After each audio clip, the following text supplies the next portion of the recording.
Simbak ko, mamatay na ang tag-iya sa policy or ang insured. Ang katong beneficiary, maka-undergo siya og financial problem kung mamatay itong tag-iya sa policy. Okay. Mao na insurable interest.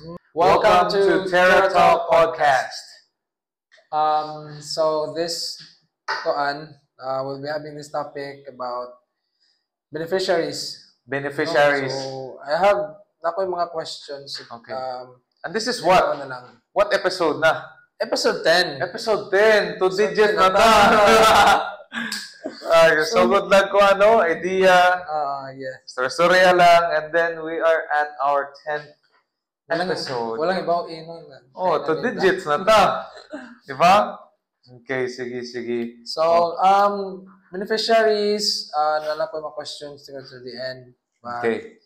These are the most common mga question when it comes to beneficiaries insurance policy. So, can you explain what a beneficiary is in the context of life insurance policy ba? And why it's important na mag-designate yung beneficiary? Okay. The first question is, unsa ang beneficiary sa life insurance? Okay. Namgud tay giingon nga life insurance, beneficiary sa HMO. Lain-lain mo gud og meaning ana, okay? But we'll focus on the beneficiary sa usa ka life insurance. Yes. Okay? So, what is beneficiary? So, ang beneficiary sa life insurance is sila mismo ang makadawat sa imuhang life insurance nga mga benefits. Ang kwarta, sila makadawat. Sila ang maka-benefit. So, wala ang proceeds ato sila. Ang proceeds and claims will go to your beneficiaries. Masa ito yung next question na to? Why it's important na mag-designate yun. Okay. So, mag-designate yun kaya asa man ang claim pa doon. Sa Manulife, gapon. Okay. Or sa Sun Life, sa AXA, so life insurance company, no. So, magbutan yun kag beneficiary. Okay, what's the point of getting a life insurance for a beneficiary? But the number one rule to any life insurance companies in designating a beneficiary is insurable interest. Okay. You know what is insurable interest? Sa atong luktad pagstorya, no? Sabi ni Saya, kung simbak ko, mamatay na ang tag-iya sa policy or ang insured. Ang katong beneficiary, maka-undergo siya og financial problem kung mamatay itong tag-iya sa policy. Mao na insurable interest. Yes. Example, anak, diba? Asawa. Okay? Dili pwede kabit. No, ang kabit ha? Guys ha? Sa kanang mga policy holder diya, ayaw dyan taon mo tayo ng mga kabit. Sige. And then, what are the different types of beneficiaries and how do they impact in the payout process? Payout, okay. So, there are actually three types of beneficiaries. We have the primary, we have the secondary, and we have the contingent beneficiary. So, ang importante manggod ana gyud is kana yung family nimo. Mono primary jud. Primary gyud imong family kay kinsa may magka-problema in kaso matay na ang owner sa policy or insured. So, it should be the family. Na may uban nga ang beneficiary butang nila company, but that's gonna be a different story, different conversation, or different episode na among ma-discuss, no? Na kung imuhang beneficiary is your own company. Yes. And then, when it comes to beneficiaries, pwede ba nga primary? Let's say, for example, no, primary niya is ang family.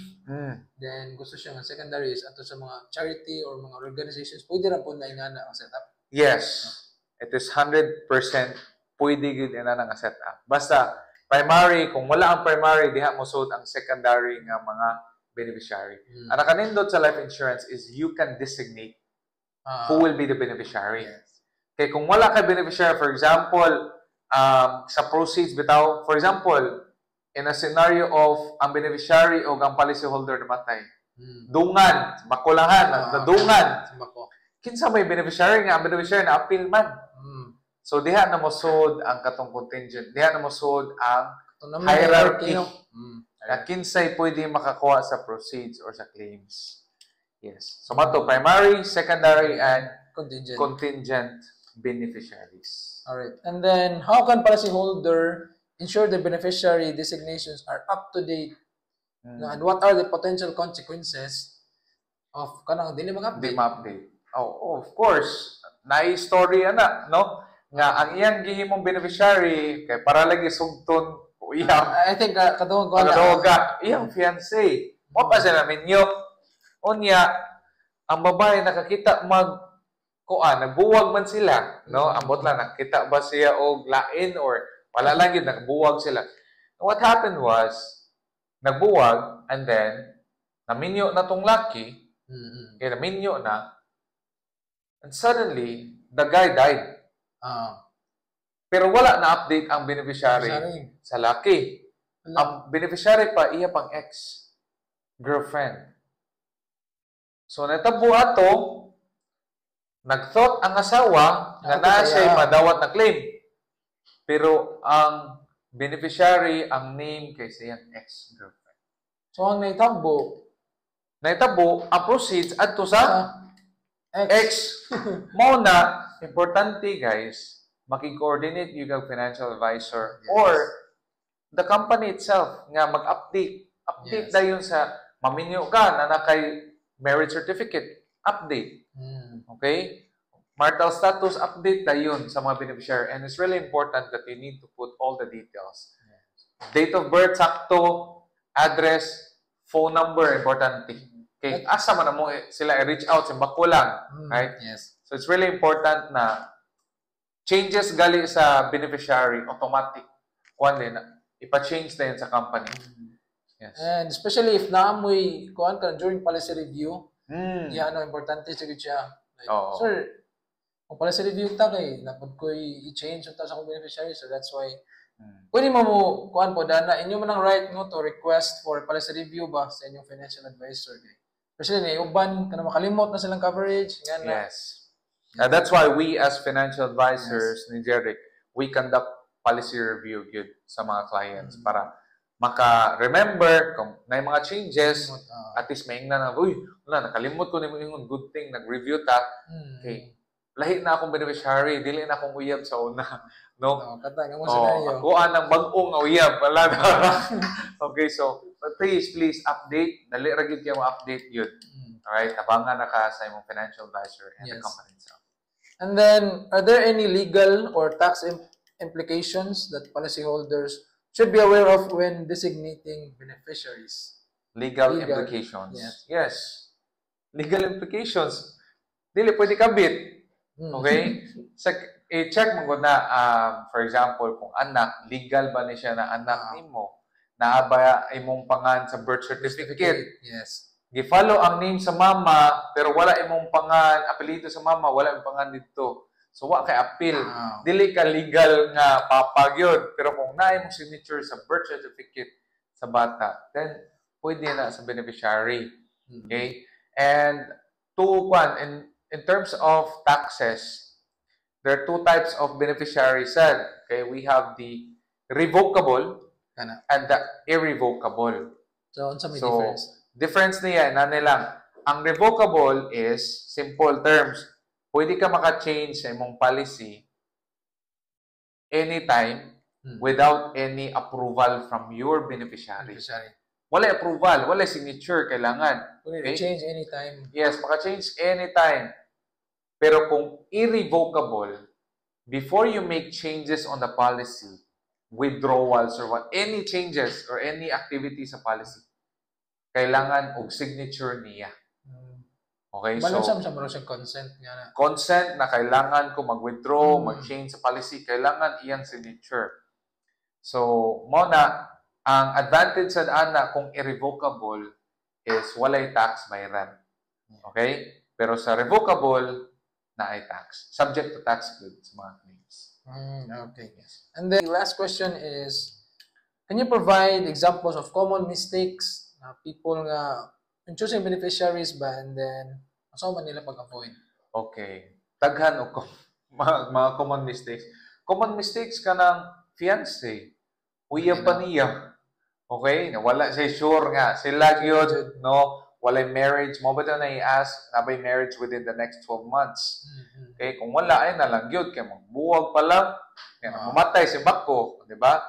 So, kana, and you need to make sure good nga nag-insurable interest. Ikaw as advisor, advisor, imo sa pangutan-on, kung unsa ba yun ni, related ba sila, kailangan ka makibaw sa story, nganong ang iyahang insured, ang beneficiary, nganong dili man iyahang asawa, nganong iya mang igsuon. Family, Nalayo, iya na igsuon lagi, pero wasa isalig sa asawa? So, you need to know that, okay? Kay, ang primary ba ni mo na family good is, imo yung family, mong wife, mong anak, okay? And this is just an additional advice to all financial advisors kung katong magkuha pag policy. Ang beneficiary ninyo good should be in legal age. Yes. Kung nakay anak, less than 18 years old, ayaw siya butang as beneficiary. Imuhang asawa. O tanda mo galingon, kinsay mo take care sa akong anak, si bakong mawa ko. Imong asawa or imong bana. Ibutang. Kay daghan pa kayo nag-process kung mabutang kag trustee. Yes. Napay mga secure bond before ma-release ang claims, mag-agree pag-attorney, may pa imong ibutang ang beneficiary katong mo take care sa mga bata in kaso sa makumawa ka. Then, by age 18, sa imong anak, pwede na umaan. Yes. Mo na siya gyud ang kuan sa beneficiary. And then, kuan, I just wanted to ask an additional question. Kanang difference bitaw sa kuan, beneficiary o kanang sa dependent. So may kalahian na nila, like, for example, sa HMO. Okay. Dependent. Sa HMO, dependent, okay. Sa beneficiary or sa HMO, dependent, ang kanang sa HMO is inani, kung unsay, for example, ako'y coverage for, let's say, 100,000. Siba ko ako ang anak as my dependent or beneficiary, okay? Nasid sila same coverage ako. Okay. Oo, kung hospital sila, okay, pwede makapa-check up ato sa hospital. Okay, pero wa sila madawat na claims naman ni. Mo na sa life insurance. Yes, sa life insurance, sila itigdawat sa claims. Ang sa HMO, ang beneficiary nila or dependents, okay, na ay same or mas lower pa na coverage sa principal.